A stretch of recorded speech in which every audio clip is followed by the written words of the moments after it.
সর্বধর্মের মহান ঈশ্বরকে ধন্যবাদ দিই এবং সকলকে আরেকটিবার প্রভু যীশু খ্রিস্টের নামেতে শুভেচ্ছা জানাই। আসুন আজকে যে আলোচ্য বিষয় তা হলো যেন আমরা ঈশ্বরে যোগ্য রূপে আমরা চলি, সে বিষয় নিয়ে আজকে আমরা আলোচনা করব। তাই আসুন আমরা এই সময় ঈশ্বরের বাক্য শুনি।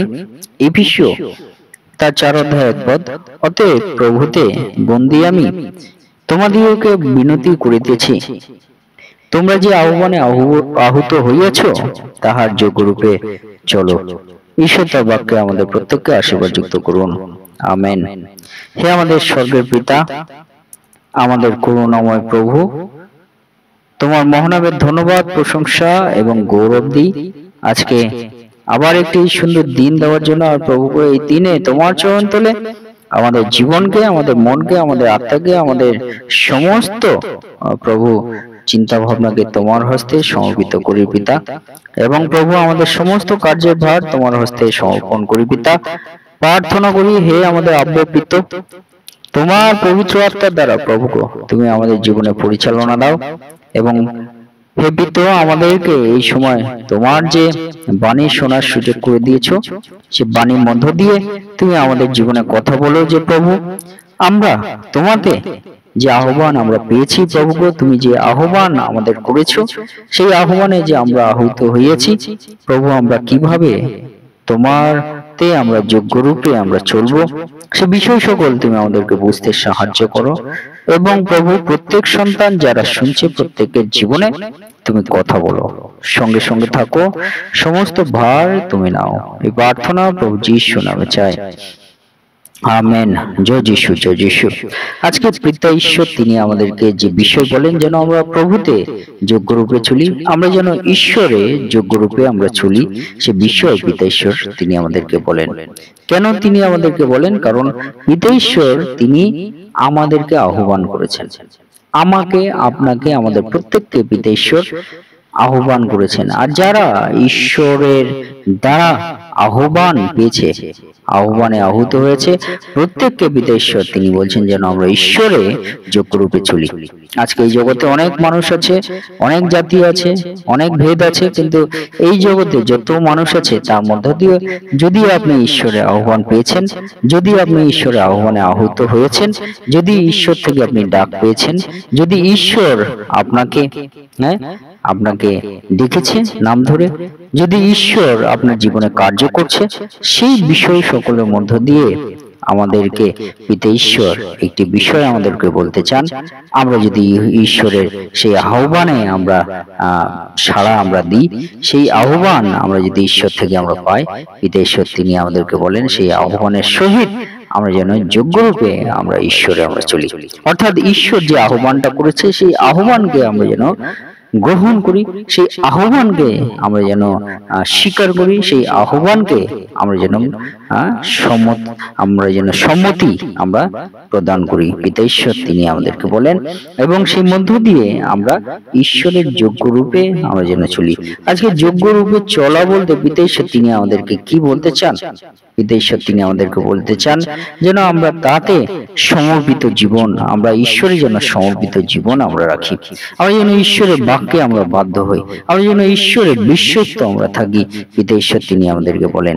তাই সেদিকভাবে ঈশ্বর এক সন্তান সাধু পৌল তিনি বলছেন, প্রভুতে বন্দী আমি তোমাদিগকে বিনতি করিতেছি, তোমাদেরকে আমি জানাতে চাইছি যে তোমরা যে আহ্বানে ঈশ্বর থেকে আহুত হইয়াছ, সেই তাহার যোগ্য রূপে আমরা যেন চলি।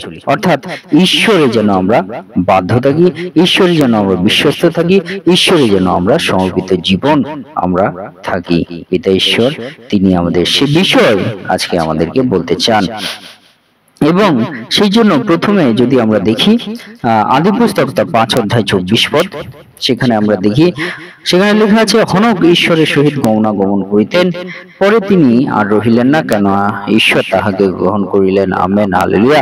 অর্থাৎ আমরা দেখি ঈশ্বরকে বিশ্বাস করেন একজন, তার নাম হনক। আর হনক তিনি ঈশ্বরের সহিত গমনাগমন করতেন। ঈশ্বরের সহিত গমনাগমন করা মানে ঈশ্বরের সঙ্গে যুক্ত থাকা, ঈশ্বরের সঙ্গে সম্পর্ক যুক্ত থাকা, ঈশ্বরের সঙ্গে সেই ঈশ্বরের সঙ্গে আমরা যদি দেখি যে ঈশ্বরের সঙ্গে তার যে গভীর সম্পর্ক সেটা প্রকাশ পাওয়া এবং ঈশ্বরের সঙ্গে চলা, সে মধ্য দিয়ে পিতা ঈশ্বর তিনি আমাদেরকে বলছেন যে সে হনক কিন্তু ঈশ্বরের আহ্বানে যে আহুত হয়েছে তাহা সে ঈশ্বরের যোগ্য রূপে চলেছে। অর্থাৎ ঈশ্বরে সে ধার্মিক ছিল, ঈশ্বরকে সে বিশ্বাস করত, ঈশ্বরকে সে উপাসনা করত, ঈশ্বরকে আরাধনা করত, ঈশ্বরের কাছে প্রার্থনা করত, ঈশ্বরের কাছে সমস্ত জীবনের ভার রাখত, ঈশ্বরে বিশ্বস্ত ছিল, ঈশ্বরে সমর্পিত জীবন ছিল, ঈশ্বরে বাধ্য ছিল হনক। আর সেই হনক ঈশ্বরের সহিত গমনাগমন করতেন। আমরা যদি কারোর সঙ্গে গমনাগমন করি, তার সঙ্গে যদি আমরা চলি, আমরা চিন্তা করি কেন আমরা তার সঙ্গে আমরা চলি। এই জগতের বিষয় যদি আমরা বলি যে আমরা আমাদের অনেক বন্ধু বান্ধব আছে, আমাদের অনেক সখা মিত্র আমাদের আছে, অনেকে আমাদের পরিবারের লোক আছে, কিন্তু আমরা যে কোনো একজনের সঙ্গে আমরা বেশি যেন আমরা গুরুত্ব দিয়ে আমরা তার সঙ্গে গমনাগমন করি। কেন? কারণ আমরা তার উপর সমর্পিত থাকি, আমরা তাকে আমরা বিশ্বাস করি, আমরা তাকে আমরা নির্ভর করি, আমরা তার প্রতি বিশ্বস্ত আমরা থাকি এবং তার প্রতি বাধ্য থাকি।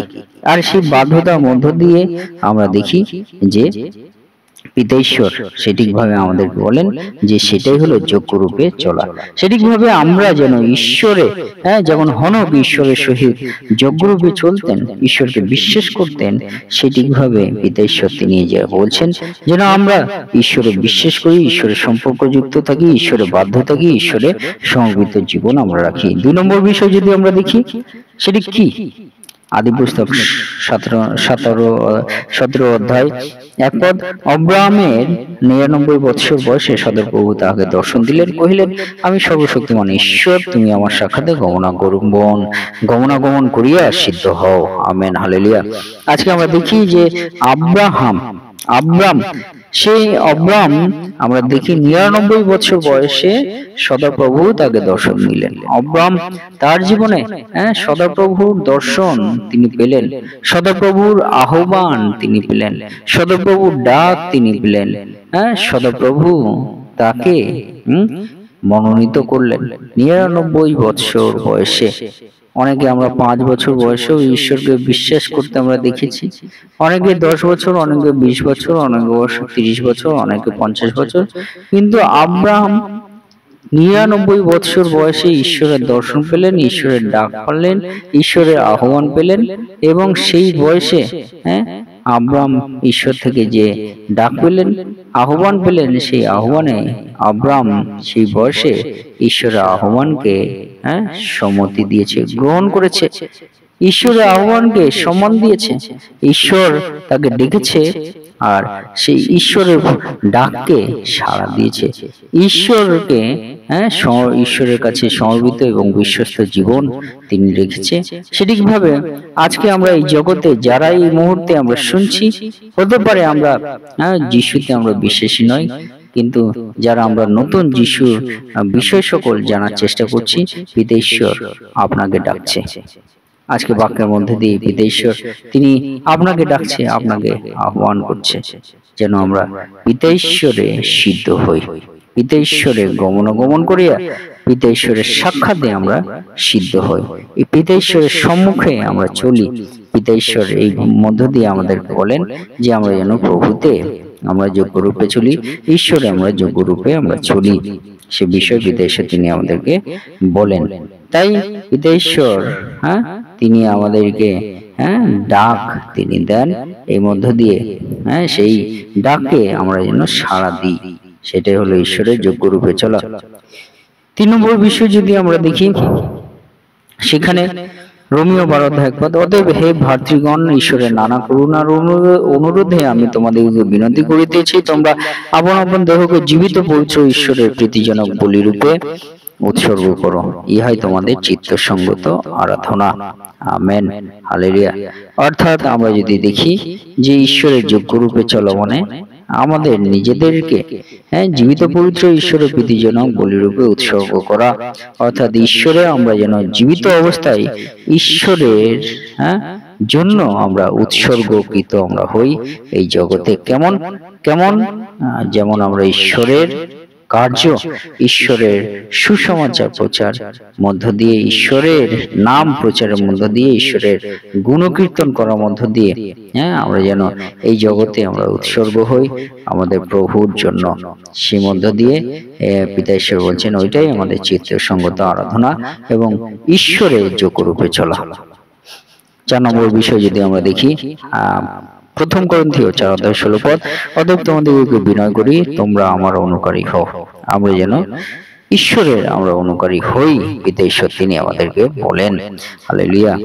এবং সেটাই হলো আমরা যেন ঈশ্বরে যোগরূপে চলি।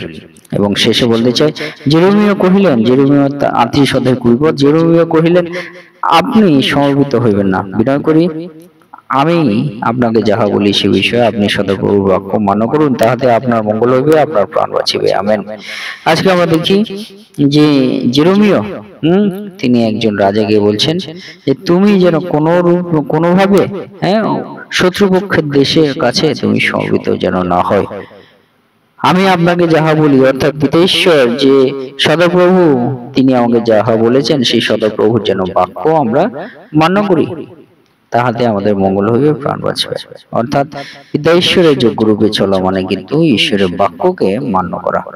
ঈশ্বরের বাক্যই হলো প্রধান এবং প্রথম প্রায়োরিটি আমাদের বিশ্বাসী জীবনে এবং সকল মানব জাতির জীবনে কিন্তু ঈশ্বরের বাক্যই প্রথম প্রায়োরিটি, প্রথম আমরা যেন প্রাধান্য দিই। সবার উপরে যদি আমরা কাউকে প্রাধান্য দিই তাহলে ঈশ্বরের বাক্যকে।